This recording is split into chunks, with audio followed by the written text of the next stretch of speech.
फिर से भी आने वाला प्रभु यीशु मसीह की आदिभौतिक नाम में सपोज लोगों में सुन देता हूँ। लवकरच लवकर येणाऱ्या प्रभू येशू ख्रिस्ताच्या अति पवित्र नावामध्ये सर्वांना ख्रिस्ती अभिवादन। प्रभु की बड़ी अनुग्रह है कि प्रभु ने और भी एक दिन मिलकर के प्रभु का नाम को ऊंचा करने के लिए प्रभु ने सहायता की आणि देवाची खूप मोठी कृपा आहे की अजून एक दिवस आपल्याला एकत्र मिळून प्रभूचं नाव उंच करण्याकरता प्रभूने सहाय्य केलं। सच्चा जीवित प्रभु का सेवा करना कितना धन्य बात है आणि खरं जिवंत देवाची सेवा करणं किती धन्य गोष्ट आहे। आज दुनिया में कितना धर्म है आणि आज जगामध्ये कितीतरी धर्म आहे, वो मनुष्य ने बनाया आणि ते मनुष्याने बनवले। सच्चाई एक ही है, वो परमेश्वर का एक झुंड है और उसको भविष्य का बारे में मालूम। आणि सत्य एकच आहे, ते परमेश्वराचा एक समुदाय आहे, त्यांना भविष्य संबंधाने माहित आहे। और आप सोचिए, आप कोई भी धर्म को पूछो मरने के बाद क्या है, उसको एक क्लियर जवाब नहीं देगा। आणि कुठल्याही धर्माला विचारा मला नंतर काय आहे ते एक स्पष्ट उत्तर नाही देऊ शकणार। क्यों? का? क्योंकि वहाँ पर परमेश्वर नहीं है। कारण त्या ठिकाणी परमेश्वर नाहीये। परमेश्वर है तो वो सब कुछ जानता है, आणि परमेश्वर जर आहे तर मग तो सर्व काही जाणतो। इवन मसीह धर्म का लोग भी नहीं जानता, आणि ख्रिस्ती धर्माचे लोक सुद्धा त्यांना माहित नाही, वो भी एक धर्म है। आणि तो सुद्धा एक धर्म आहे। परंतु जो सच्चा उद्धार पाया हुआ व्यक्ति है उसको ही मालूम है कि मैं मरने के बाद कहाँ जाऊँ। आणि खरं तारण प्राप्त झालेला व्यक्ती आहे त्यालाच माहिती आहे की मेल्यानंतर कुठे जाणार। तो मरने के बाद का जीवन के बारे में कोई बुद्धिमान मनुष्य अपने बुद्धि से क्या बोल सकता? आणि एक बुद्धिमान मनुष्य आपल्या बुद्धीच्या द्वारे काय सांगू शकतो? तो ये दुनिया का जितना भी धर्म है ये सब बुद्धिमान लोगों का एक उत्पन्न है। आणि या जगामध्ये जे काही धर्म आहेत ते सर्व बुद्धिमान लोकांच्या बुद्धीच्या द्वारे निर्माण झालेली एक उत्पत्ती आहे। यीशु मसीह यहाँ पर कोई धर्म स्थापना करने के लिए नहीं आया, आणि येशू ख्रिस्त या ठिकाणी कुठल्या धर्माची स्थापना करण्याकरता नाही आला। वो सिर्फ एकमात्र मार्ग है, आणि तो केवळ एक मात्र मार्ग आहे। इसलिए उसको अगर हमने सही रीति में अगर नहीं जाना तो सबसे बड़ा धोखा है। आणि त्याला जर योग्य प्रकारे आपण जाणलं नाही तर मग ती सगळ्यात मोठी फसगत आहे। मृत्यू का बाद का जीवन का बारे में अच्छा समझ लेकर के जीवन बिताना, आणि मरणानंतरचं जे जीवन आहे त्याच्या संबंधाने चांगली समज ठेवून जीवन जगा। जब लाजर मर गया तो प्रभु ने बोला कि वो सोया है, आणि लाजर ज्या वेळेला मेला त्यावेळेला प्रभूने म्हटलं की तू झोपलेला आहे, वो निद्रा में। आणि तो निद्रा अवस्थेत आहे। कौन सा निद्रा था? आणि ती कुठली निद्रा होती? मृत्यु एक निद्रा है, आणि मरण एक निद्रा आहे, है ना। ये जानना भी कितना बड़ी बात है। आणि हे जाणणं सुद्धा किती गरजेचं आहे। मतलब जो भी लोग मरता है वो एक निद्रा में जाता, आणि जे लोक मरतात ते एक निद्रा अवस्थेमध्ये जातात। लेकिन वो निद्रा मानव मानसिक रीति में बोलेगा तो मृत्यु है, आणि मानसिक रीतीने जर मला सांगायचं झालं तर ते एक मरण आहे। परंतु आपको मालूम है कि उससे वापस लाने वाला एकमात्र व्यक्ति प्रभु यीशु मसीह है। आणि त्याच्यातून परत आणणारा एक मात्र व्यक्ती तो प्रभू येशू ख्रिस्त आहे। मरने के टाइम पर क्या होता मेल्यानंतर काय होतं, है ना? ये शरीर मानव मिट्टी में मिल जाता, आणि आपलं जे शरीर आहे ते मातीमध्ये मिळलं जातं, और हमारा आत्मा और प्राण स्वर्ग में जाता है। आपला आत्मा आणि आपला प्राण जो आहे तो स्वर्गामध्ये जातो। बहुत बड़ी बात है, आणि खूप मोठी गोष्ट आहे। और वो शरीर एक दिन जिलाया जाएगा, आणि ते शरीर एक दिवस जिवंत केलं जाईल। कहीं सगा है ना। जो मर गए हैं, जो यीशु मसीह में सजा हुआ है प्रभु के आगमन में, वे लोग जहाँ पर खबर किया वहां से वो जी उठेगा। आणि जे लोक मेले आहे प्रभू येशू ख्रिस्तामध्ये जे झोपी गेलेले आहे ते प्रभू येशू ख्रिस्ताच्या आगमनामध्ये ज्या ठिकाणी कबर केलेले आहे तिथून ते उठविले जातील। अद्भुत बात है प्रिय, आणि किती अद्भुत गोष्ट आहे। हमें एक महिमा का शरीर मिलने जा रहा है, आपल्याला एक गौरवयुक्त शरीर भेटणार आहे, है ना। इसके लिए अभी ये छोटा सा जीवन में जो सच्चाई है उसको हमें सही रीति में जानना। आणि या छोट्याशा जीवनामध्ये जे सत्य आहे ते आपण जाणायचंय। आज सबसे बड़ा पाप मानव कोई हत्या करना या कोई व्यभिचार करना या कोई मानव ऐसा कोई पाप करना वो नहीं। आणि आज सगळ्यात मोठं पाप म्हणजे कुणाचा खून करणं किंवा व्यभिचार करणं हे नाहीये। फिर क्या है? मग सगळ्यात मोठं पाप काय आहे? प्रभु यीशु पर विश्वास नहीं करना, आणि येशू ख्रिस्तावर विश्वास न ठेवणं, प्रभु यीशु मसीह को नहीं स्वीकारना, आणि प्रभु येशू ख्रिस्ताचा स्वीकार न करणं, यीशु मसीह में होकर के जीवन नहीं बिताना, आणि येशू ख्रिस्तामध्ये राहून जीवन न जगणं। अगर आपने ये सुसमाचार सुना इसके बाद में भी आपने प्रभु को दिल नहीं दिया, आप एक खोया हुआ पापी है। आणि मग तुम्ही हे वचन ऐकलं आणि तरी सुद्धा तुम्ही आपलं हृदय प्रभूला नाही दिलं, याचा अर्थ तुम्ही एक भटकलेले पापी आहे। शैतान ने आपको बिल्कुल भयंकर धोखा दे रहा है, आणि शैतान तुम्हाला एकदम भयंकर फसवत आहे। हम लोग जानना चाहिए कि सच में प्रभु हमेशा हमारे जीवन में आना चाहता, लेकिन हमने अभी तक दिल नहीं दिया। आणि प्रभू नेहमी आपल्याला आपल्या जीवनामध्ये येऊ इच्छितो, पण अजूनपर्यंत आपण प्रभूला हृदय नाही दिलं। एक दिन सबको मतलब जो प्रभु में हो या ना हो एक दिन प्रभु के न्यायासन के सामने खड़ा होना है। आणि एक दिवस सगळ्यांना प्रभु येशू ख्रिस्ताच्या न्यायासनासमोर उभं राहायचंय, तो व्यक्ती प्रभु मध्ये असो किंवा नसो। उस समय में मालूम पड़ेगा कि उसने ये दुनिया में क्या करके आया। आणि मग त्यावेळेला समजेल की तो या जगामध्ये काय करून आला। वो पीछे मुड़ करके रोने से कोई फायदा नहीं, आणि मागे वळून नंतर मग रडून काही उपयोग नाही। ये एक ही सच्चाई के बारे में हमने कितनी बार सुना, तभी भी हमने प्रभु को अपना दिल नहीं दिया। आणि एकच सत्य त्याच्या संबंधाने किती वेळा ऐकलं तरी सुद्धा आपण आपलं हृदय प्रभुला नाही दिलं। आपको मालूम है, आत्मिक बातों को सुनने के समय में इतना गौर करके सुनना चाहिए, क्योंकि आत्मिक जीवन की जो मन्नता, मतलब सुनने का जो जीवापन सबसे भयंकर बीमारी है। आणि देवाचं वचन आपण ज्या वेळेला ऐकतो ते किती आत्मिक रीतीने लक्ष देऊन ऐकायला पाहिजे। आणि जो कोणी परमेश्वराचं आत्मिक वचन जे मंदतेने ऐकतो तर मग त्याच्यामध्ये ती एक मंदावलेली अवस्था राहते, यो भयंकर बीमारी है आणि ते एक भयंकर आजारपण आहे, बहुत डेंजर बात है आणि खूप भयंकर गोष्ट आहे। हमारे जीवन में ये छोटा सा आयु में प्रभु के साथ अगर नाता जोड़ करके और बहुत उत्साह के साथ जीवन नहीं बिताया तो अनंत काल में कितना नुकसान है। आणि या छोट्याशा आयुष्यामध्ये जर आपण प्रभू सोबत संबंध जोडून नाही राहिलो तर मग सार्वकालिक जीवनामध्ये आपल्याला किती मोठं नुकसान सोसावं लागेल। प्रभु आज भी हमें बुला रहा है, प्रभू आजही आपल्याला बोलवत आहे ना। प्रभु कभी किसी के मानो पीछे नहीं रहेगा, आणि प्रभू कधी कोणाच्या मागे लागणार नाही। देखो कई बार कई बातों में हम प्रभु से दूर होने के लिए बहुत से बात बन जाता, आणि पुष्कळ वेळा प्रभू पासून दूर जाण्याकरता पुष्कळ असे प्रसंग येतात। कई लोगों को आत्मिक घमंड आ जाता, आणि पुष्कळ लोकांना आत्मिक गर्व येतो। आपको मालूम है, जो भी प्रकार का घमंड पाप है और वो प्रभु से दूर हो जाता। आणि प्रत्येक प्रकारचा गर्व जो आहे तो पाप आहे, आणि त्याच्याद्वारे मनुष्य प्रभू पासून दूर जातो। और आत्मिक जीवन का निद्रा ये भी एक भयंकर पाप है। आत्मिक जीवनाची निद्रा हे सुद्धा एक पाप आहे। ऐसा लोग हमेशा प्रभु से थोड़ा दूरी रख करके चलेगा, आणि असे लोक प्रभू पासून थोडंसं अंतर ठेवून चालतात, और वो शायद मानव प्रभु की विरोधियों के साथ संगति भी करेगा। आणि कदाचित ते प्रभूचे जे विरोधी त्यांच्या सोबत सहभागिता पण करतील। अवसर आने पर बोलेगा मैं प्रभु को जानता ही नहीं, आणि वेळ आल्यानंतर ते म्हणतील मी प्रभूला ओळखत नाही। क्योंकि वो लोग एक सच्चा मतलब प्रभु का भय रख करके जीवन बिताने के लिए तैयार नहीं। आणि प्रभूचा भय धरून जीवन जगण्याकरता ते तयार नाही। यीशु मसीह के जन्म के समय में गडरियों को स्वर्गदूत ने आकर के बोला, ऐसे ऐसे तुम्हारे लिए एक उद्धार करता जन्मा है। आणि मग प्रभू येशू ख्रिस्ताच्या जन्माच्या वेळेला जे यात्रेकरू होते त्यांना येऊन स्वर्गदूताने म्हटलं की तुमच्याकरता एक तारणकर्ता जन्मला आहे। तो स्वर्गदूत जाने के बाद में वो गडरिया लोग आपस में क्या बोला मालूम है? आणि स्वर्गदूत गेल्यानंतर ते जे प्रवासी होते त्यांनी आपसामध्ये काय म्हटलं माहिती लूका का उसका दूसरा अध्याय का 15 वचन, लूक त्याचा दुसरा अध्याय त्याचा 15 वचन। तो गड्डियों ने आपस में कहा, आओ हम बेथलेहम जाकर यह बात जो हुई है और जिसे प्रभु ने हमें बताया है। प्रभु ने हमें बताया, कौन बताया? प्रभु ने बताया। उसको कौन बताया? एक्चुअली आणि ऍक्च्युअली त्यांना कोणी सांगितलं? स्वर्गदूत ने बताया, स्वर्गदूतांनी सांगितलं। लेकिन अभी वो बोलता है आणि ते आता असं म्हणतात प्रभु ने बताया, आणि प्रभूने सांगितलं।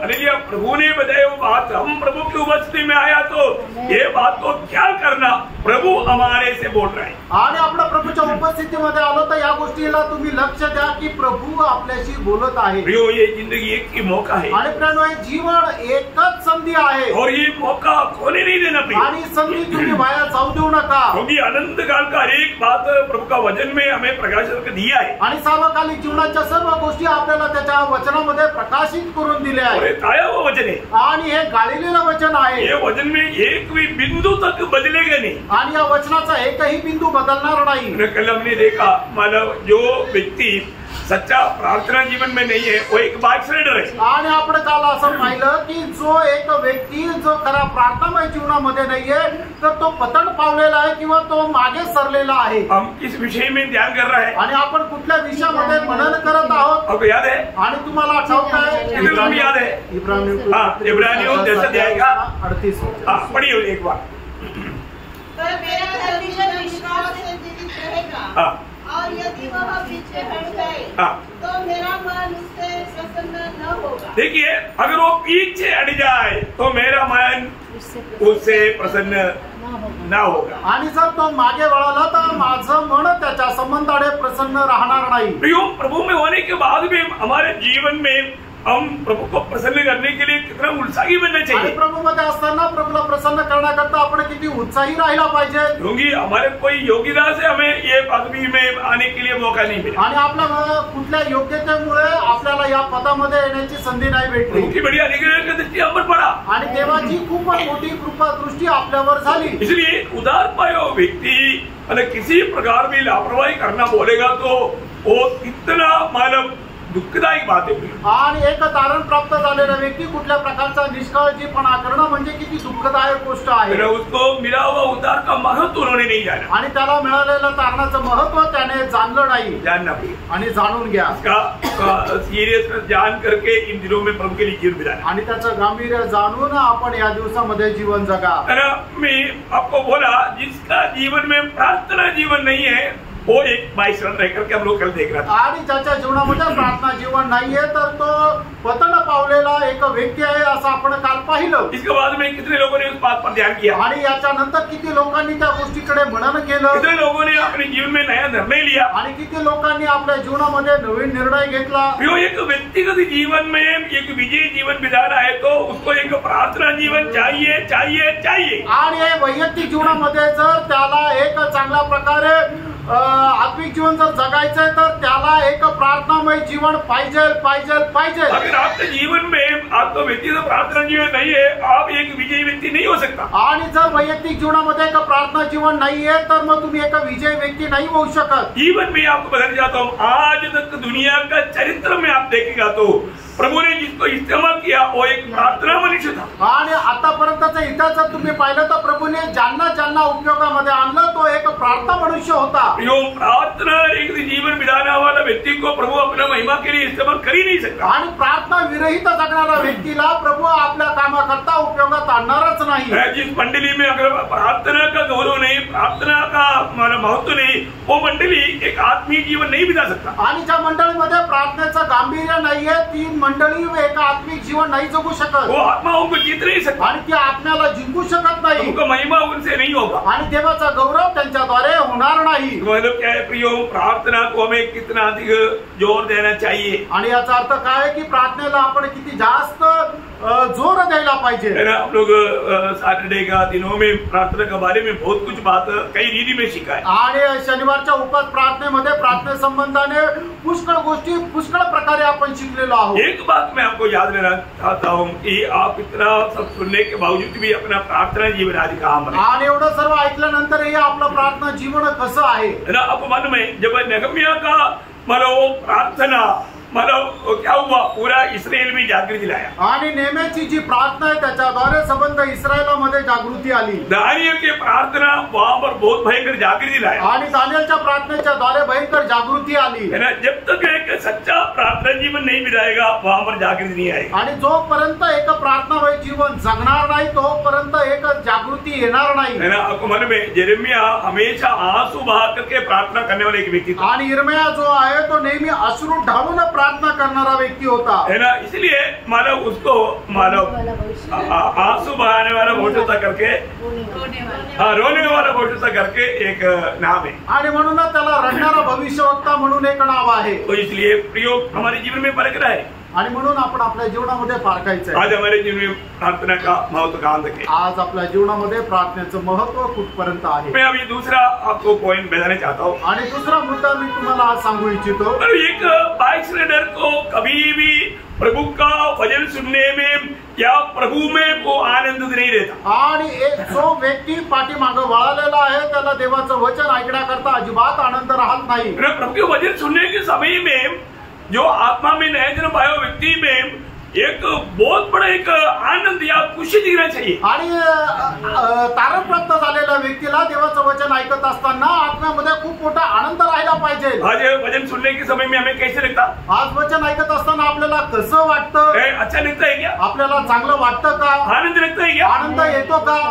बहुत लोग जिसमें आत्मा नहीं है उनको प्रभु का वचन कभी भी अच्छा नहीं लगेगा. आणि ज्याला आत्मा नाहीये त्याला देवाचं वचन अजिबात आवडणार नाही. मतलब आप देखिएगा मतलब आपको वचन आज कैसा लगता है और आप किसमें आनंदित होता आणि आज तुम्हाला वचन कसं वाटतं आणि तुम्ही कुठल्या गोष्टीच्या द्वारे आनंद करता है ना। मानो वचन का गौरव जानना भी, आणि वचनाचं जे गांभीर्य आहे ते तुम्ही जाणा। 119 का 162 वचन आपको याद आणि है। स्तोत्र 119 त्याचं 162 वचन तुम्हाला ठाऊक आहे।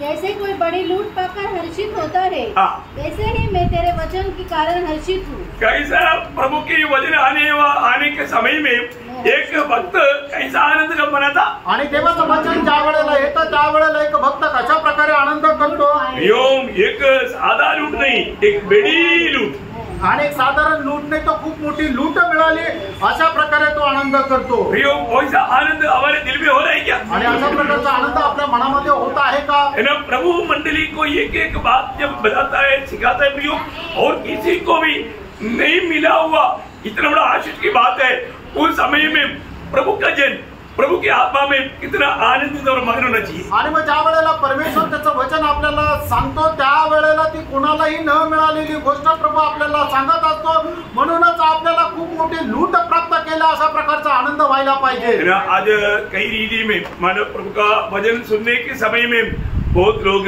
दुखी और निराश बन जाता। आणि देवाचं वचन ऐकत असताना पुष्कळ लोक दुःखी आणि निराश होतात। आज वचन वास्तव में मेरे दिल में आनंद लाता है। आणि खरोखर परमेश्वराचं वचन माझ्या हृदयामध्ये आनंद प्रदान करतं का? मैं काम भर में मनोरंजन करता हूँ आणि माझी करमणूक कुठे होते?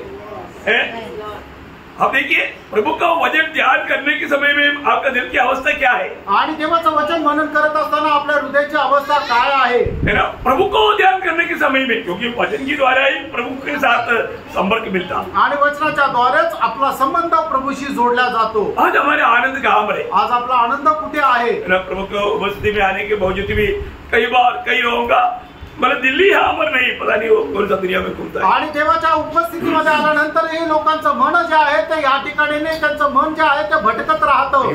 प्रभु की उपस्थिति में आने के समय में ये जो वचन आता है कैसे सुनना, एकाग्र दिल के साथ। आणि प्राणो ज्या वेळेला देवाचं वचन आपल्याला येतं त्यावेळेला ते वचन आपण कसं ऐकायचं ते एकदम एक चित्ताने। भजन संगीता 37 का 4 वचन में, आणि स्तोत्र 37 त्याच्या 4 वचनामध्ये यहोवा को अपने सुख का मूल जान, और वह तेरे मनोरथों को पूरा करेगा। देखा, यहोवा को तेरा सुख का मूल जान बोलेगा तो तेरा आनंद का सारा स्रोत प्रभु है। आणि तुझ्या आनंदाचा सर्व जो झरा आहे तो प्रभू आहे। इतने लोगों के लिए प्रभु हमारे आनंद का स्रोत है। आणि किती लोकांकरता प्रभू हा आपल्या आनंदाचा स्रोत आहे ना। प्रभु से बढ़कर के कोई बात, आनंद की बात हमारे जीवन में है क्या? आणि प्रभू पेक्षा जास्त आनंदाची गोष्ट काही आहे का? है ना। आप सोचो प्रियो, अभी प्रभु ने हमें इतना बड़ा प्यार दिया, आणि प्रभूने आपल्याला एवढं मोठं प्रेम दिलं, हमें मिला हुआ वो प्यार को हम समझ सकते हैं? आणि आपल्याला मिळालेलं जे प्रेम आहे त्याला आपण समजू शकतो का? वो प्यार का कोई बयान कर सकता है? आणि त्या प्रेमाचं कोणी वर्णन करू शकतो का? नहीं कर सकता, नाही करू शकत। हमें मिला हुआ प्यार प्रियो वो हमारे समझ से परे है। आणि आपल्याला मिळालेलं जे प्रेम आहे ते आपल्या कल्पनेच्या पलीकडे आहे। वो प्यार को चखा हुआ व्यक्ति को प्रभु को मिलने के लिए कितना तड़प होना चाहिए? आणि मग ते प्रेम ज्याला मिळालेलं आहे त्या व्यक्तीला प्रभूला भेटण्याकरता किती तळमळ राहायला पाहिजे। हमेशा हर एक प्रतिकूल परिस्थिति में भी आप आनंदित होना है तो एक बात जानना, आप प्रभु में होना। आणि प्रत्येक परिस्थितीमध्ये तुम्हाला जर आनंदी व्हायचंय तर त्याच्याकरता एक गोष्ट जाणून घ्या, तुम्हाला प्रभू मध्ये राहायचंय। फिलिपियों 4:4 सारे पवित्र लोग मालूम, एक सुंदर वचन है, कभी भूलना नहीं चाहिए। आणि फिलिपकरांचं पत्र 4 आहे त्याचं 4 वचन प्रत्येक पवित्र भक्ताला माहिती आहे, ते खूप सुंदर वचन आहे, कधी विसरू नका। प्रभु में सर्वदा आनंदित रहो। देखा, प्रभु में या यीशु मसीह में सदा आनंदित रहो। आणि येशू ख्रिस्तामध्ये निरंतर तुम्ही आनंदित राहा। प्रियो, प्रभु में हम सदा आनंदित नहीं मिला तो प्रभु को बहुत दुख है। आणि प्रभु मध्ये जर आपण नेहमी आनंदी नाही भेटला तर प्रभूला खूप दुःख आहे। आपका कितना भी कष्ट वेदना में गुजरने के समय में भी आपका ये समझ होना चाहिए कि मैं मसीह में हूँ। आणि कितीही कष्ट आणि संकटामध्ये जात असताना सुद्धा तुम्ही एक गोष्ट कधी विसरायची नाही की मी प्रभू मध्ये आहे। अगर आपने उद्धार पाया है तो निश्चय प्रियो, प्रभु आपके साथ है और आप प्रभु में हैं, प्रभु आप में हैं।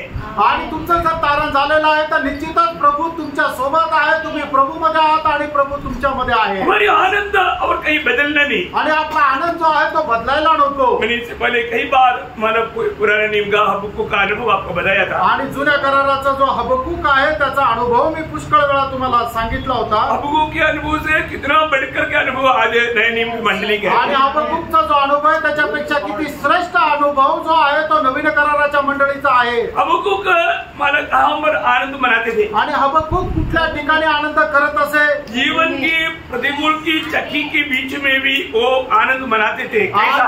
आणि जीवनामध्ये येणाऱ्या प्रत्येक प्रकारच्या प्रतिकूल अवस्थेमध्ये सुद्धा तो प्रभू मध्ये आनंद करत असे। कसं? है ना, हबक्कुक तीसरा अध्याय का 17 से 19 वचन। आणि हबक्कुक त्याचा तिसरा अध्याय 17 ते 19 वचन। क्योंकि चाहे अंजीर के वृक्ष में फूल न लगे हाँ। और न दाखलताओं में फल लगे, हाँ। जलपाई के वृक्ष से केवल धोखा पाया जाए, हाँ। और खेतों में अन्न न उपजे, हाँ। भेड़शाला में भेड़ बकरियां न रहे, हाँ। और न खानों में गाय बैल हो, हाँ। तो भी मैं यहोवा के कारण आनंदित और मगन रहूंगा। देखा, मन ये चारों प्रतिकूलों में भी हबक्कुक बोलता है मैं यहोवा के कारण आनंदित और मगन हूं। आणि या चारही प्रकारच्या प्रतिकूल अवस्थेमध्ये हबक्कुक म्हणतो मी यहोवामुळे आनंद करेन। क्या आज हमारा ऐसा अनुभव है क्या प्रियो? आणि आज आपला असा अनुभव आहे का प्रियांनो? क्या हम छोटी छोटी बातों में कुड़कुड़ाते रहता, आणि आपण छोट्या छोट्या गोष्टीमध्ये कुरकुर करतो का? है ना, कंप्लेन करते रहता, आणि तक्रार करत राहतो, निराश हो जाता, निराश होतो, पट्टी कर देता, आणि कट्टी करतो, चाहे तो प्रभु को ही छोड़ देता। आणि जर जमलं तर प्रभूला सोडून देतो। ऐसा है क्या? असं आहे का? दुखदायक बात है। आणि खूप दुःखदायक गोष्ट आहे। हमारा प्रभु को दिल का मत दुखाना, आणि आपल्या प्रभूच्या हृदयाला दुःख देऊ नका, है ना, और कोई भी प्रकार की आनंद लूट करके जाना भी नहीं। आणि कुठल्या वेगळ्या प्रकारचा आनंदाचा शोध करत जायचं पण नाहीये। आप देखो, आपका पूरा आनंद का निचोड़ स्रोत प्रभु ही होना चाहिए,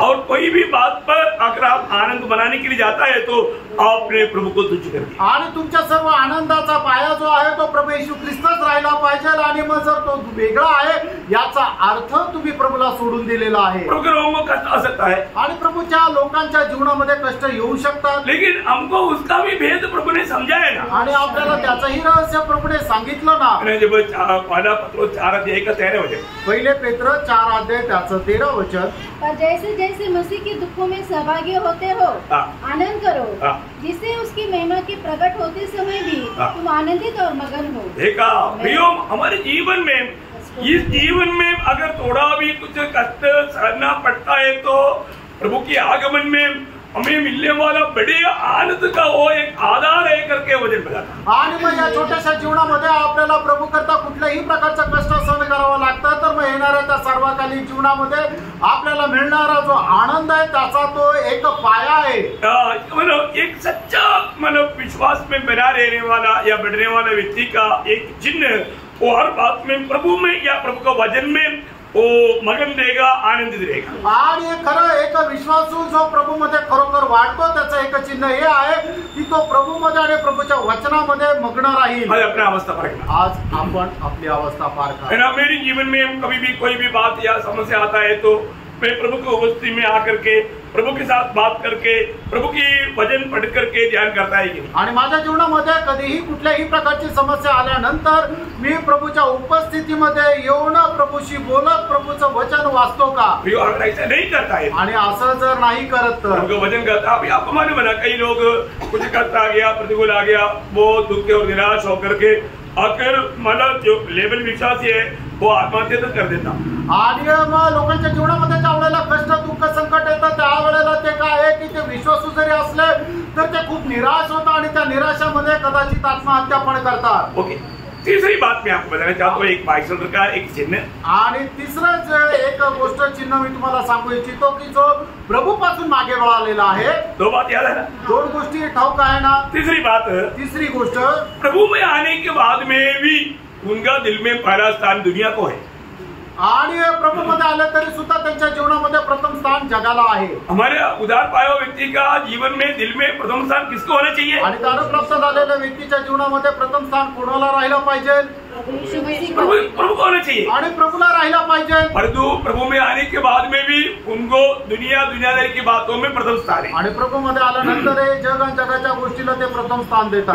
ऐसा है तो भी वो एक बाइसर है आणि असं जरी आहे तरी तो सुद्धा पतन पावलेला आहे। तो उसके जीवन में प्रभु प्रसन्न नहीं आणि त्याच्या जीवनाच्या द्वारे परमेश्वर प्रसन्न नाही। मत्ती की सुसमाचार 19 अध्याय उसका 23-24 अध्याय मग ते त्याचा 19 अध्याय 23 आणि 24 वचन। तब यीशु ने अपने चेलों से कहा, मैं तुमसे सच कहता हूँ कि धनवान का स्वर्ग के राज्य में प्रवेश करना कठिन है।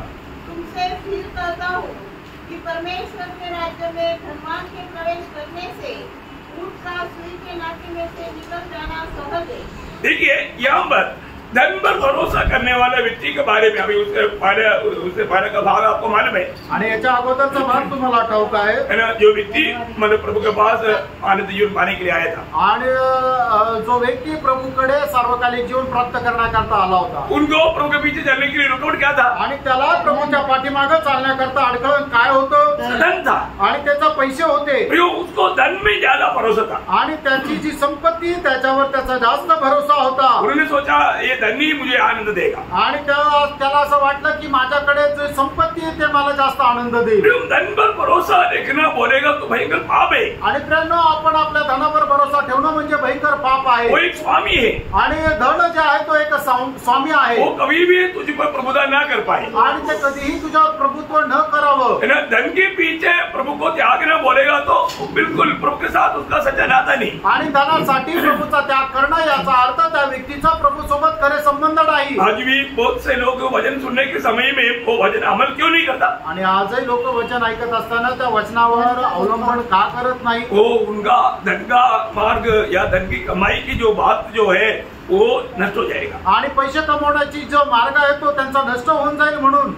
इसलिए जब बीज बोने वाला वृत्तांत में प्रभु ने बोला ना, जब मत्ती 13 अध्याय के 22 वचन, मत्ती 13 अध्याय त्याचं 22 वचन, झाड़ियों में बोया गया वो यह है जो वचन को सुनता है और इस संसार की चिंता और धन का धोखा वचन को दबाता है और वो फल नहीं लाता। देखा तो फलदायक जीवन नहीं बिता पाता आणि तो एक फलदायक जीवन नहीं जगू शकत। अगर आप प्रभु में बना नहीं रहेगा तो फल कैसे आएगा? आणि तुम्ही प्रभु मध्ये स्थिर राहणार नाही तर मग फळ कसं काय येईल? उसमें एक खास बात ये दुनिया का धन है आणि त्याच्यामध्ये विशेष गोष्टी म्हणजे हे जगाचं धन आहे। दुनिया का धन कोई खराब नहीं आणि जगाचं धन काहीच वाईट नाहीये, परंतु उसको गुलाम बना कर रहना। आणि मग त्या धनाला आपण आपला गुलाम बनवून ठेवायचं। अगर वो आपका स्वामी बन गया आणि जर तो आपला स्वामी झाला तर आपका आत्मिक जीवन खत्म आणि तुमचं आत्मिक जीवन नष्ट। इसलिए जब लूका उसका 12 अध्याय का 15 वचन में सत्य रीति में प्रभु ने एक चेतावनी दिया। लूका त्याचा 12 अध्याय त्याचं 15 वचनामध्ये प्रभु ने एकदम सख्त चेतावनी दिली। और उसने उनसे कहा,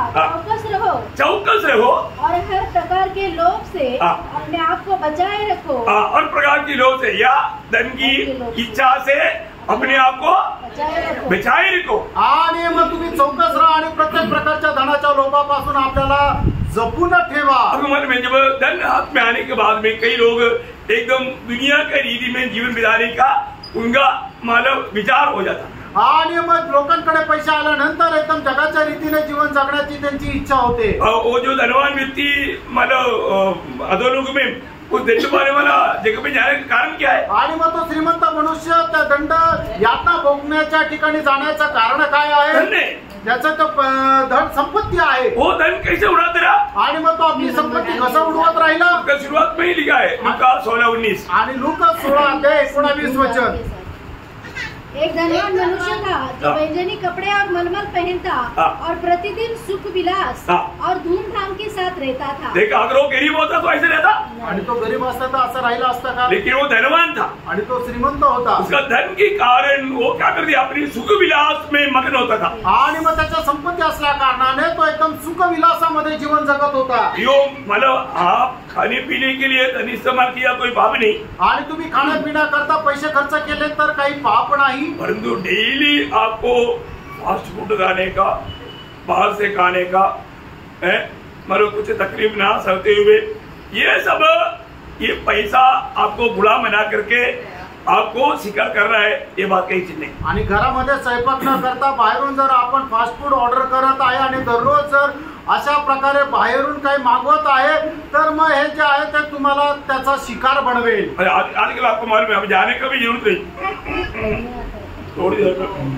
आणि मग तुम्हाला माहिती आहे आजकाल बाहेर जायची गरज नाही, नुसतं फोन केलं तर मग थोड्या वेळात लगेच पार्सल येतं. और कई लोग उसका टेस्ट लग जाता, आणि काही लोकांना त्याची चव आवडते. फिर वो टेस्ट लगने के बाद में पैसा भी है, फिर वो लेते बिना नहीं लेता.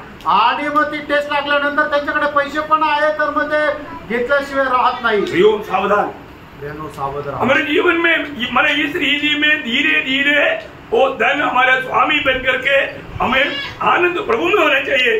वो आनंद दुनिया की बातों में बदल करके प्रभु का दिल को हम दुख देने वाला बन जाता. आणि मग हळूहळू तो त्या गोष्टीच्या अधीन राहतो आणि प्रभूमध्ये जो आपला आनंद राहिला पाहिजे तो जगाच्या गोष्टीमध्ये आपला आनंद राहतो. भजन संहिता 62 उसका 10 वचन का भी पाठ पढ़ना. आणि स्तोत्र 62 त्याच्या 10 वचनाचा शेवटला भाग. चाहे धन संपत्ति बढ़े तो भी उस पर मन न लगाना. हाँ प्रियो, धन संपत्ति अगर प्रभु आपको बताए से आपको आशीष दिया बढ़ गया, लेकिन उस पर मन नहीं लगाना. आणि कदाचित तुमची संपत्ती वाढली तरी सुद्धा त्याच्यावर मन लावू देऊ नका. प्रभु आपको कई रीति में आशीष दे सकता है आणि पुष्कळ प्रकारे प्रभू तुम्हाला आशीर्वाद देऊ शकतो, परंतु उस पर आपका मन न लगे. आणि त्याच्यावर तुमचं मन लावू नये. आपका मन हमेशा स्वर्गीय बातों पर लगना आणि चाहिए, तुमचं मन नेहमी स्वर्गीय गोष्टीकडे राहिला पाहिजे आनंदता की बातों पर लगना. आणि सार्वकालिक जीवनाच्या गोष्टीकडे राहिला पाहिजे. एजेकिएल 28 अध्याय उसका 5 वचन. आणि एजेकिएल 28 अध्याय त्याचं 5 वचन.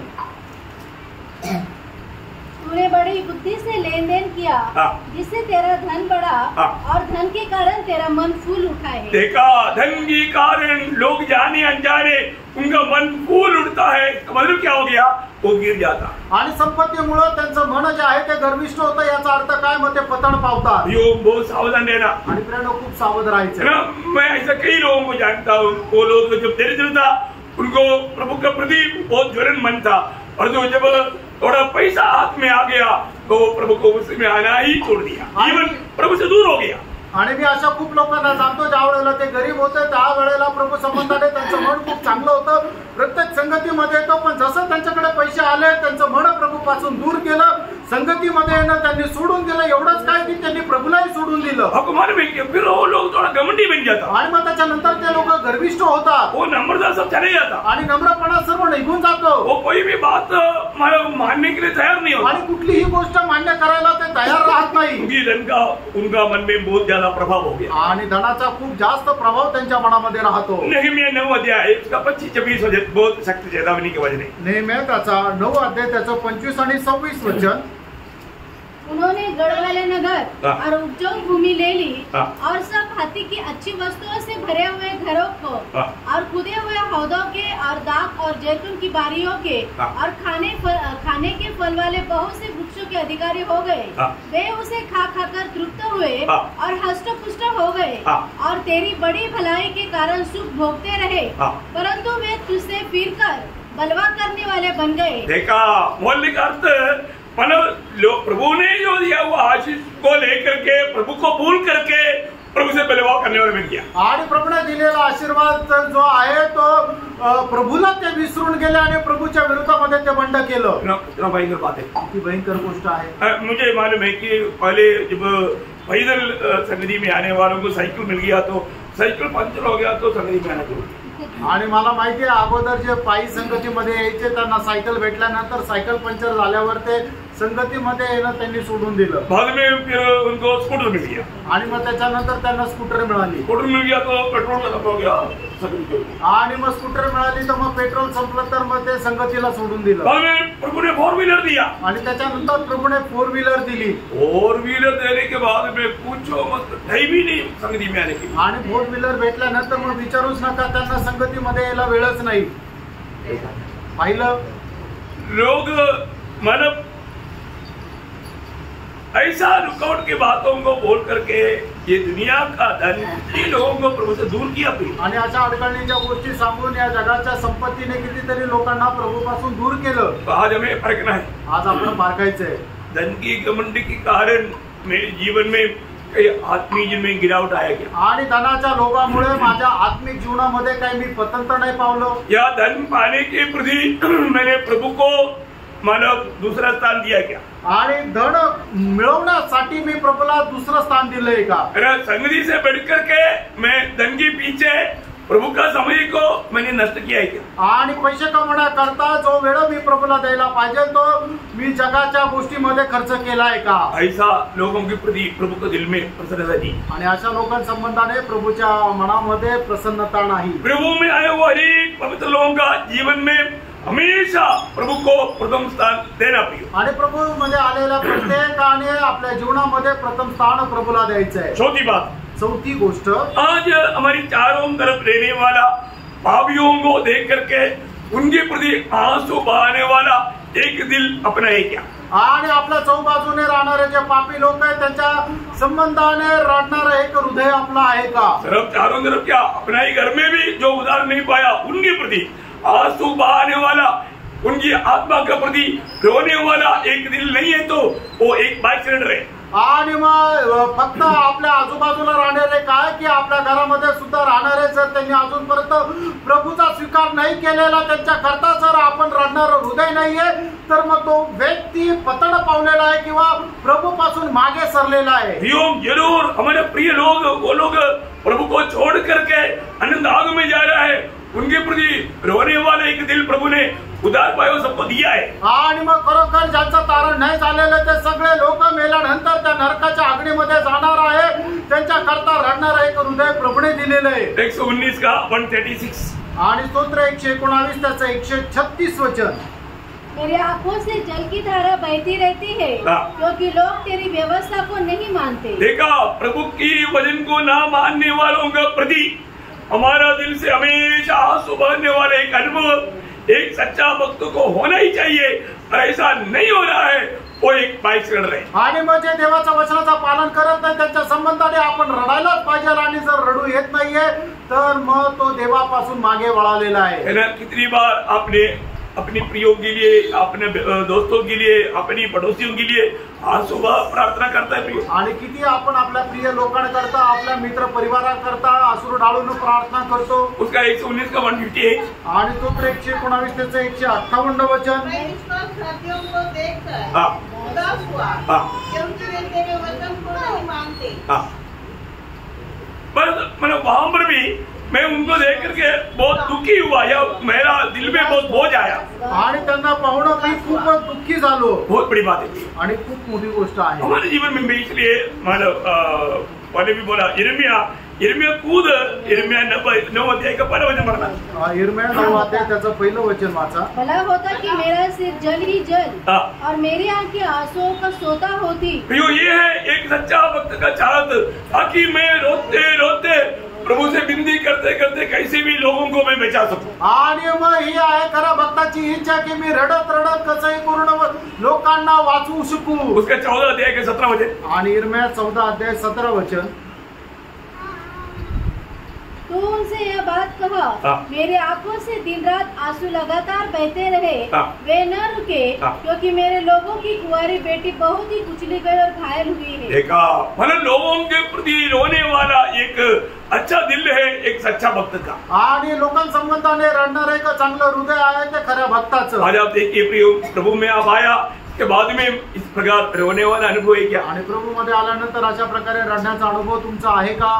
जरूर प्रभु ऐसा एक दिल देता है। आणि निश्चितच प्रियानो, प्रभु अशा प्रकारचा एक हृदय देतो। मैं रोज, खास करके मैं आपको बताना चाहता हूँ, मंडली के लिए भी मैं रोज रोता हूँ। आणि मंडळी करता सुद्धा मी दररोज रडतो। है ना, जब मैंने उधार पाया, मैं जब गाँव जाते थे, मैं आपको बोलता हूँ, रात को 12 बजे बाहर आकर के आंगन में मतलब जमीन पर घुटने लगा करके मैं आंसू बहा के प्रार्थना करते। आणि ज्या वेळेला माझं तारण झालं आणि त्याच्यानंतर ज्या वेळेला मी घरी जायचो त्या वेळेला रात्री 12 वाजता उठून घराच्या अंगणामध्ये जाऊन गुडघे टेकून मी रडायचो। प्रियो, क्योंकि वो आत्माओं को सिर्फ अपनी बेतुलों के लिए, देश के लिए, आणि फक्त माझ्या नातेवाईकांकरता नाही तर मग त्या संपूर्ण शहरामध्ये राहणाऱ्या लोकांकरता। और जहां पर भी गया वहां सब इस रीति में आंसू बहाया। आणि जिथे जिथे गेलो अशा प्रकारे अश्रू ढाळले। और प्रभु ने जरूर उस देश में से आत्मा भी दिया। आणि निश्चितच प्रभूने त्या देशातून आत्मा पण दिले। आपको मालूम है, हिमाचल जैसा देश बोलेगा तो एक दिन आएगा तो फिर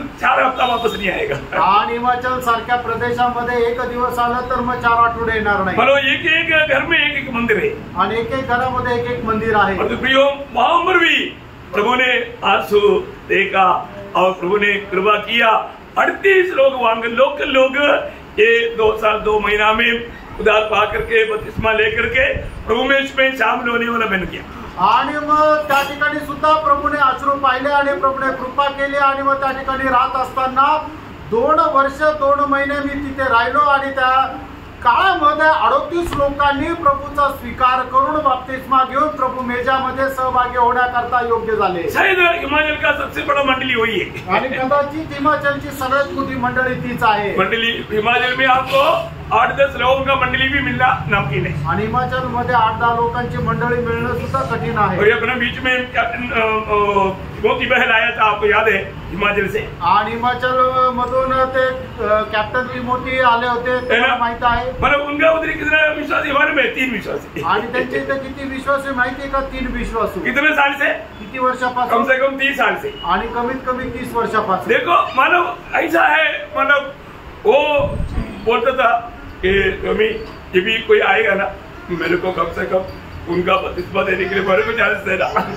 आणि ते म्हणायचे की टॉमी कोणी आला ना तर त्याचा बपतिस्मा देण्याकरता मला संधी दे। मतलब उनका दिल में इतना बड़ा भूख और प्यास था आणि त्याच्या मनामध्ये एवढी मोठी तहान भूक होती। एक बात जानना, फ्रेंड एक गोष्ट जाणा, अगर आप आंसू बहाएगा तो आपका आंसू कभी भी बरसते नहीं जाएगा। आणि तुम्ही अश्रू ढाळाल तर मग तुमचे अश्रू कधी व्यर्थ जाणार प्रभु नाही। आपके आंसू को बोतल में भर कर रखता है, उस दिन आपको बहुत बड़ा इनाम मिलेगा। आणि तुमचे अश्रू प्रभू आपल्या बाटलीमध्ये भरून ठेवतो आणि त्या दिवशी तुम्हाला खूप मोठं पारितोषिक भेटेल। दूसरी की बचाव उनके लिए भक्त रोक करके प्रभु से विनती करता। आणि दुसऱ्यांचा प्राण तारण होण्याकरता भक्त जो आहे तो रडून विनंती करतो। एक सच्चा भक्त को रोना है क्या? आणि एका खऱ्या भक्ताला रडायचं आहे का? अगर यीशु मसीह कैसे रोता था? आणि आपला प्रभू येशू ख्रिस्त कसा रडत असेल? सिर्फ यीशु मसीह ने सूली पर रोया ऐसा है, ऐसा इतना ही है क्या? आणि येशू ख्रिस्त फक्त वधस्तंभावर रडला असा आहे का? नहीं है ना।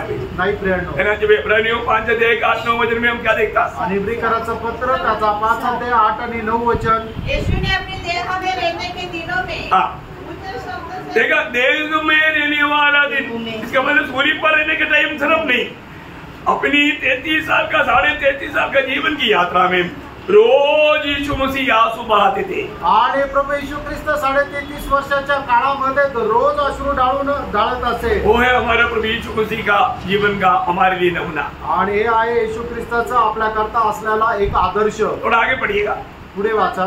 देह में रहने के दिनों में ऊंचे शब्द से पुकार कर और आंसू बहा कर उससे जो उसको मृत्यु से बचा सकता था प्रार्थना और विनती की और भक्ति के कारण उसकी सुन गई। देखो बहुत बड़ी बात है प्रियो, मैं एक बात आपको बताना चाहता हूँ। जब भी हम प्रार्थना में घुटना टेकता है तो हमारा एक टूटा हुआ दिल चाहिए। आणि ज्या वेळेला आपण प्रार्थनेमध्ये गुडघे टेकतो त्या वेळेला एक तुटलेलं हृदय राहिला पाहिजे। अपने कोई खूबी नहीं, परंतु प्रभु व्यवस्था का परमेश्वर है। आणि प्रियांनो आपलं काही वैशिष्ट्य नाहीये तर प्रभू हा नियमांचा परमेश्वर आहे। सत्य वचन लोगों को देना चाहिए आणि सत्य वचन आपण लोकांना द्यायला पाहिजे। आज कई बार कई जगह पर लोग जो सत्य वचन मालूम होने पर भी लोगों को खुश करने के लिए वचन में मिलावट कर देता। आणि लोकांना सत्य वचन माहित असताना सुद्धा काय आहे की लोकांना खुश करण्याकरता वचनामध्ये भेसळ करतात। नहीं तो लोग सोचता है कि कैसे भीड़ कैसे जमेगा, आणि नाही तर लोक विचार करतात की मग गर्दी कसं काय जमेल। उनका लक्ष्य सिर्फ भीड़ जमा करना है आणि त्यांचा उद्देश फक्त गर्दी जमा करणं आहे। इसलिए मूर्ति के साथ भी आएगा तो चलेगा। आणि म्हणून मूर्ती घेऊन आले तरी चालेल। मूर्ति कौन सा मूर्ति? आणि मूर्ती कुठल्या मूर्ती? आभूषण, आभूषण है ना। आभूषण पहन करके भी सिर्फ बपतिस्मा के टाइम पर निकालना, बाकी टाइम पर पहन लो। आणि फक्त बपतिस्मा घेताना काढून टाका आणि इतर वेळेला तुम्ही घाला। प्रियो आपका उधार ही नहीं होगा, आणि प्रियांनो तुमचं कधी तारणच होणार नाही, क्योंकि आपके जीवन में एक मूर्ति है। कारण तुमच्या जीवनामध्ये एक मूर्ती आहे। आप ये मूर्ति रह करके प्रभु का सेवा कभी नहीं कर पाएगा। आणि मूर्ती घेऊन प्रभूची सेवा कधी करू शकणार नाही। मैं आपको स्ट्रिक्टली, क्योंकि आपको मालूम है जब याकूब प्रभु से भेंट करने के लिए जाने के समय में याकूब कहने वाली की बात है, तुम्हारे जीवन से अन्य मूर्तियों को निकालो। आणि याकूब परमेश्वराला भेट करण्याकरता ज्या वेळेला जात होता त्यावेळेला याकूब बोलणारी या गोष्टी तुमच्या जीवनामध्ये असणाऱ्या सर्व मूर्त्या काढून टाका। अब तो आपने पढ़ा कभी? आणि तुम्ही कधी वाचलं का? जब उत्पत्ति 33 अध्याय का 2 से 5 वचन। आणि उत्पत्ति 33 अध्याय 2 ते 5 वचन। तब याकूब ने अपने घराने से हाँ। और उन सबसे भी हाँ। जो उसके संग थे हाँ। कहा, हाँ। तुम्हारे बीच में से पराया जैसा है हाँ। उन्हें निकाल फेंको। देखो, ये आपको खास करके याद रखना प्रियो, अगर आपका दिल में अभी भी ऐसा कुछ वासना इच्छा है, अभी तक आप एक मूर्ति पूजक है, आप गुप्त रीति में मूर्ति पूजा करता और इधर ही आकर के सिर्फ क्या करता, सिर्फ एक दिखावा का, आप एकदम कबड्डी है। आणि अजूनही तुम्हाला अशा प्रकारे कुठल्या प्रकारचा शृंगार करण्याची इच्छा आहे तर तुम्ही काय करता, फक्त इथं येऊन दाखवता की नाही मी तसं करत नाहीये, तर तुम्ही एकदम पतडं पावलेले आहे आणि फक्त लोकांना दाखवण्याकरता वागतात। वो दूर अगर नहीं करता, आणि जर तुम्ही ते दूर करत नाही, काढून टाकत नाही, इवन अभी ये सब भाग आपको मालूम है, निर्गमन का किताब में भी वही बात को हम देखता है कि वो लोग ये बुरे वर्तमान सुनकर के उन लोगों ने सभी ने पकड़ना छोड़ दिया। आणि मग त्या लोकांनी वाईट या वर्तमान ऐकल्यानंतर त्यांनी परिधान करणं सोडून दिलं। खास करके माना यहेजकेल नबी की किताब 7 अध्याय का 19-20 वचन खास वचन है, वो एक शब्द आपको हमेशा याद रखना, क्योंकि सोना अगर आपका घर में है तो श्राप आपका घर में है। आणि एजकेल त्याचा 7 अध्याय त्याचं 19 आणि 20 वचन जे आहे ते तुम्ही नेहमी लक्षात ठेवा, जर तुमच्या घरामध्ये सोनं आहे तर ते श्राप आहे। वे अपनी चांदी सड़कों में फेंक देंगे। एक दिन आ रहा है, क्योंकि क्या है ना, आजकल चोरों के पास भी जहाँ पर सोना है वो बात तो मालूम होने का एक इक्विपमेंट है, आपका घर में आएंगे, लूटेंगे, आपका गला भी काटेंगे। आणि मग तुमच्या घरामध्ये जर सोनं आहे तर मग काय आहे की ते माहिती करून घेण्यासाठी एक तंत्र आहे की त्याच्याद्वारे ते समजतं की ते सोनं कुठं ठेवलेलं आहे, ते येतील आणि ते लुटून घेऊन जातील आणि तुमचा गळाही कापतील। आप तो रुकआउट करने के लिए जाएगा, आणि मग तुम्ही त्याला थांबवायला जाल, उनको चाहिए आणि त्यांना पाहिजेलच आहे, उनका मूर्ति देवे, आणि ते त्यांची मूर्ती तो देवे, वो आपको आपके पास रहने नहीं देगा, आणि ते तुमच्या जवळ राहू देणार नाही। इसलिए प्रभु ने हमारे लिए क्या किया, आणि म्हणून प्रभूने आपल्या करता काय केलं, वो दोनों वचन पढ़ना जल्दी। दोन्ही वचन वाचा। वे अपनी चांदी सड़कों में फेंक देंगे और उनका सोना अशुद्ध वस्तु ठहरेगा। यहोवा की जलन के दिन उनका सोना चांदी उनको बचा न सकेगा, न उससे उनकी जो संतुष्टि होगा, न उनके पेट भरेंगे, क्योंकि वह उनके अधर्म के ठोकर का कारण हुआ है। उनका जो देश जो शोभायमान और शिरोमणि था, उसके विषय में उन्होंने गर्व ही गर्व करके उसमें अपनी घृणित वस्तुओं की मूर्तें और घृणित वस्तुएं बना रखी, इस कारण मैंने उसे उनके लिए अशुद्ध वस्तु ठहराया है। क्या ठहराया? अशुद्ध वस्तु। अशुद्ध वस्तु, आणि मी त्याच्या करता ते अशुद्ध वस्तू म्हणून ठरवलेली आहे। अशुद्ध वस्तु क्या है? आणि अशुद्ध वस्तू काय आहे? जो आपने टॉयलेट किया, आणि जे तुम्ही टॉयलेट केली वही तेच टॉयलेट। अरे 2-3 उसमें चावल हजम नहीं हुआ था, सर उसमें से निकाल कर खाएंगे, कोई सोचता है क्या? जी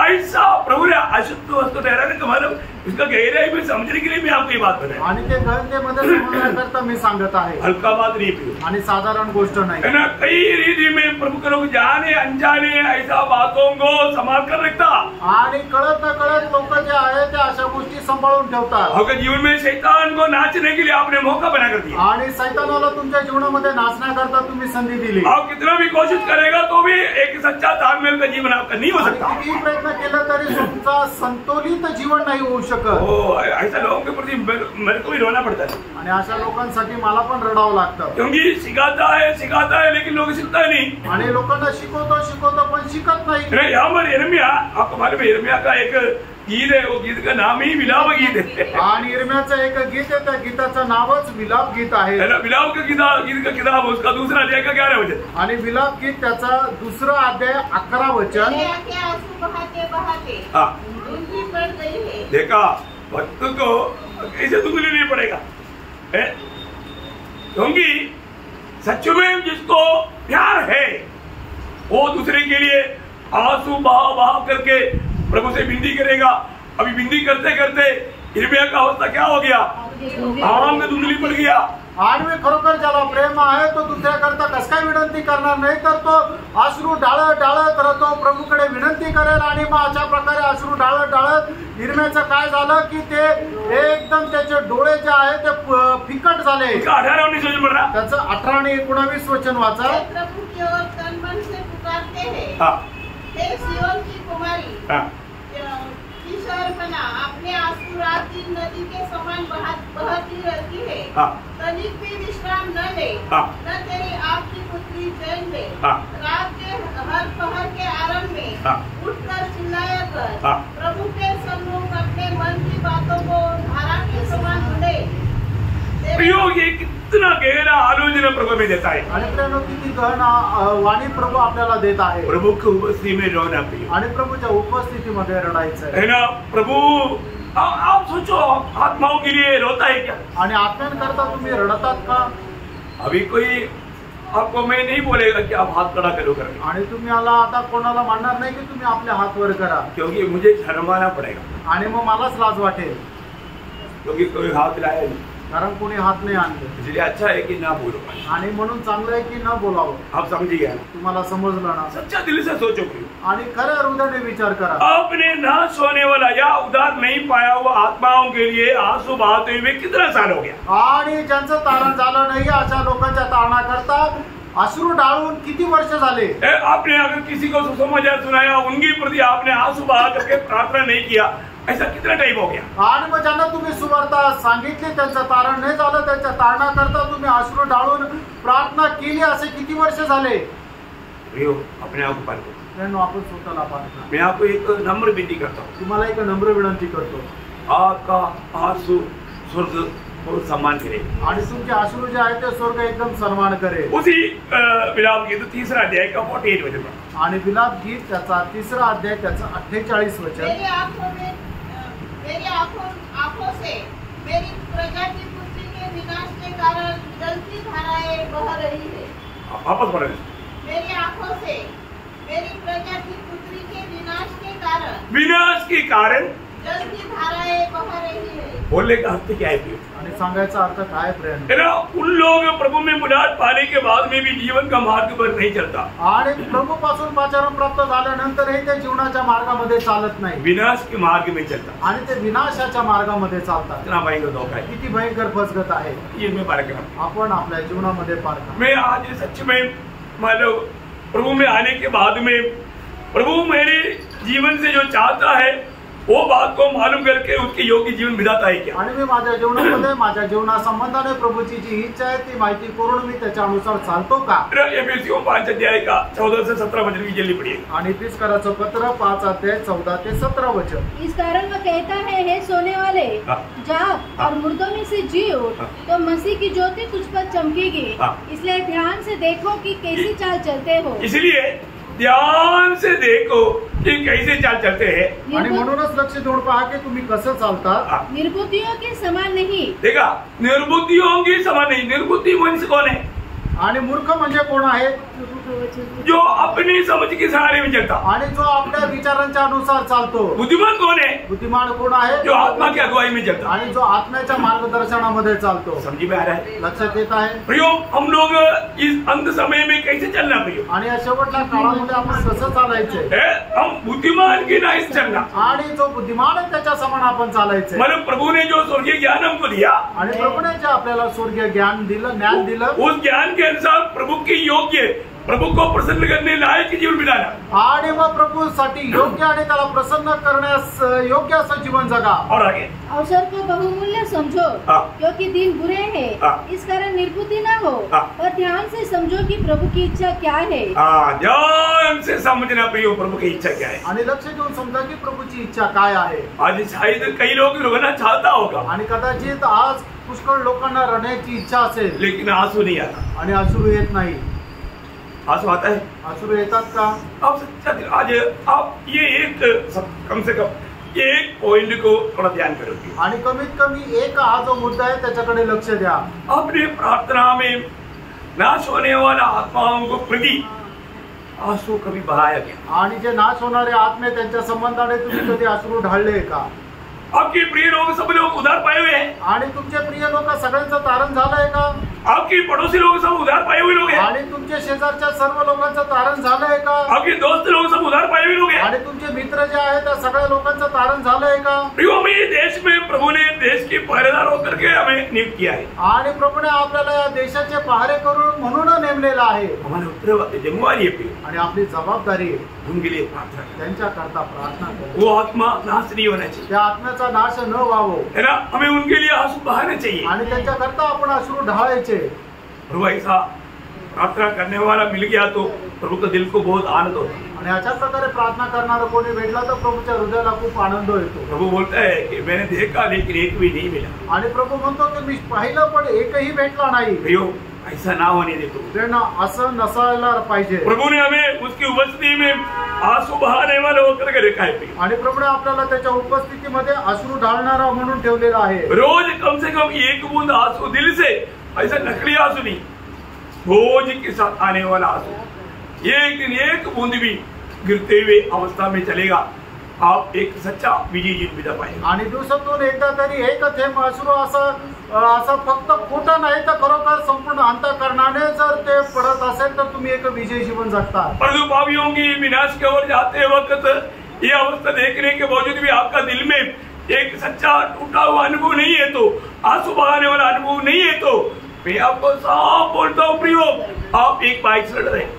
आणि मग पापी लोक नरकामध्ये जात आहेत, तुम्ही हे पाहत असताना सुद्धा त्यांच्या करता जर तुम्ही अश्रू ढाळत नाहीये, मी तुम्हाला सांगतो तुम्ही परमेश्वराच्या मार्गापासून फिरलेले आहात। प्रियो आप पीछे गए बहुत, आणि तुम्ही खूप मागे गेले, अभी तक आप प्रभु की इच्छा से बहुत दूर है, आणि अजूनपर्यंत देवाच्या इच्छेपासून तुम्ही खूप दूर आहात। बहुत खतरनाक बात है। आणि खूप भयंकर गोष्ट आहे। क्या आपने ये बात को कभी ऐसा सोचा? आणि या गोष्टीला तुम्ही कधी असा विचार केला? आप ध्यान देना, आणि तुम्ही लक्ष द्या। आपके दिल में ऐसा बोझ नहीं, लोग इस रीति में मसीह बिना जाकर के नरक में पड़ा रहेगा, वो लोग ऐसा आनंद काल तक चिल्लाते रहेगा, आपको कोई वेदना नहीं। आणि मग लोक ख्रिस्ता व्यतिरिक्त त्या अनंत कालच्या नरकामध्ये अनंत काळापर्यंत ते वेदना सहन करत राहतील याचा तुम्हाला ओझ नाहीये?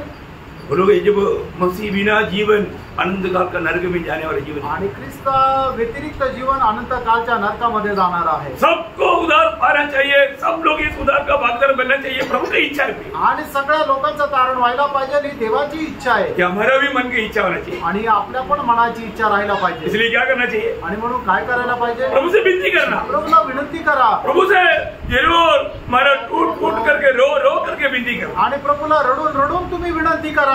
प्रभु एक अच्छा फलदायक अनुभव में आप बनाएगा, आणि प्रभू एक चांगल्या फलदायक अनुभवामध्ये आणेल। आपके प्रति प्रभु का दिल में बहुत ठंडापन मिलेगा, आणि तुमच्या मनामध्ये प्रभू संबंधाने खूप थंड अशा अवस्था येईल। सच्चा दिल से आत्मा का बोझ में अगर आप आंसू बहाता है तो प्रभु का दिल को बहुत आनंद मिलेगा। आणि खऱ्या हृदयाने आत्म्याच्या ओझ्यासह तुम्ही जर अश्रू जर ढाळता तर प्रभूच्या हृदयाला खूप आनंद होईल, क्योंकि वो प्रभु का हमारे प्रति इच्छा है। कारण प्रभूची आपल्या संबंधाने ती इच्छा आहे। Praise the Lord. मैं अगले एक पॉइंट पर इसलिए नहीं गया क्योंकि वो लंबा हो जाएगा। आणि पुढच्या मुद्द्यावर यासाठी नाही गेलो की मग ते खूप जास्त वेळ जाईल। प्रियो आखिरी में और एक बार इब्रानियों 10:38 पढ़ना चाहता हूँ। आणि पुन्हा एकदा इब्रिकांचं पत्र 10:38 वचन वाचू इच्छितो। पर मेरा धर्मी जन विश्वास से जीवित रहेगा, मेरा धर्मी जन विश्वास से जीवित रहेगा, और यदि वह पीछे हट जाए, इसका मतलब क्या? विश्वास में चलने वाला बात मानेगा, आणि जो विश्वासामध्ये चालतो तो आज्ञेचं पालन करेल। बात ना मानने वाला विश्वासी नहीं, आणि जो आज्ञेचं पालन करत नाही तो विश्वासू नाही। उससे मेरा मन प्रसन्न रहेगा, आणि त्याच्याद्वारे माझं मन प्रसन्न राहील। परंतु वो बात नहीं मानता आणि जर तो आज्ञेचं पालन करत नाही तो तर मेरा दिल उनके प्रति प्रसन्न नहीं। आणि माझं मन त्याच्या संबंधाने प्रसन्न नाही। हमने कितना बात देखा? आणि आपण किती गोष्टी पाहिल्या? 4 बात है, 4 गोष्टी पाहिल्या। 4 बात देखा ना? आणि 4 गोष्टी पाहिल्या ना? कौन सा बात देखा? आणि कुठल्या गोष्टी आपण पाहिल्या? प्रार्थना। प्रार्थनामय जीवन जिसका नहीं है वो बाइक सिलेंडर है, और जो प्रभु की उपस्थिति में आके वचन में आनंद नहीं मिलता। मनो भजन सुनने में जिसको सच्चा आनंद नहीं मिलता या प्रभु में आनंद नहीं मनाता वो एक बाइक सिलेंडर है।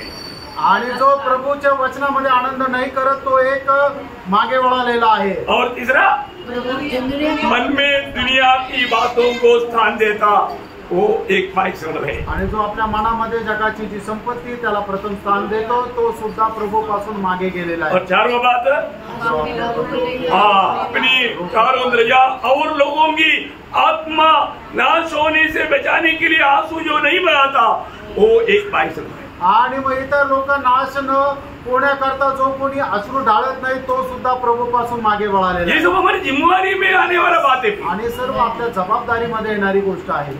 बात जानना आणि या गोष्टी जाणा, हमारा प्रभु का हमारे प्रति इच्छा जानना, आणि आपल्या संबंधाने प्रभूची इच्छा जाणून हम कैसे भी जीवन बिता करके उधर जा करके धोखा मत खाना। आणि कसंही जीवन जगून त्या ठिकाणी जाऊन फसल्या जाऊ नका। सच्ची में मसीह जीवन एक बड़ा जिम्मेवारी की जीवन है आणि खरोखर ख्रिस्ती जीवन एक जबाबदारीचं जीवन आहे, परंतु लोग वो जिम्मेवारी लेने के लिए तैयार नहीं। आणि लोक ती जबाबदारी घ्यायला तयार नाही। कितना दुख की बात है। किती दुःखाची गोष्ट आहे। हम ऐसा ना हो, आपण असं नसावं। हम प्रभु का दिल को आनंद करने वाला बने। आणि प्रभूच्या हृदयाला आपण आनंद करणारे व्हावं। वो आने वाला आएगा अभी देर नहीं करेगा। आणि येणारा येईल, आता उशीर नाही लावणार। आज भी प्रभु आ सकता है। आजही प्रभू येऊ शकतो। हमने वचन सुनने के बाद में क्या क्या नया निर्णय लिया, आणि वचन ऐकल्यानंतर काय काय नवीन निर्णय घेतले, नया स्वर्ग वो देखता है। स्वर्ग ते पाहतो। अगर ऐसा निर्णय लिया है तो आणि असा निर्णय घेतलाय तर प्रभु आपको सम्मान करेगा। आणि प्रभू तुमचा सन्मान करेल। तो वे वचनों के द्वारा आप सबको आशीष आणि या वचनाच्या द्वारे प्रभू आपल्या सर्वांना आशीर्वाद देऊ। प्रभु को महिमा। प्रभूला गौरव मिळो। आमीन। आमेन।